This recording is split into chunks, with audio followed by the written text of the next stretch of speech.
Isang malakas na winter storm ang tumama sa US East Coast dahilan upang kansilahin ang mga flights at isara ang mga vaccination sites. Umabot na sa 19 inches ang snow sa ilang bahagi ng New Jersey at Pennsylvania, samantalang 17 inches naman sa New York City. Bunsod nito, nagdeklara na ng state of emergency sa New York City at New Jersey. Matindi rin ang epekto ng bagyo sa local travel. Sa New York City, ipinag-utos ni Mayor Bill de Blasio ang restriksyon sa non-essential travel araw ng Lunes, gayon din ang pagsasara ng mga public school.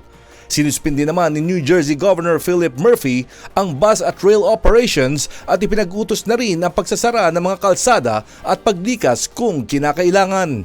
Ayon sa US National Weather Service, mas titindi pa ang snowstorm sa New England bago humina araw ng Martes. Batay din sa forecast, magre-resulta sa blinding at blowing snowstorm ang bugso ng hanging aabot sa 50 miles per hour sa mga susunod na araw. Nakatutok naman sa sitwasyon ang White House. The White House wanted to assess the potential impact and determine any early action that the federal government could take to support communities across many states likely to be affected. James Bontuyan, UNTV News and Rescue. Diyos ang aming sandigan, serbisyo publiko ang aming pinahahalagahan.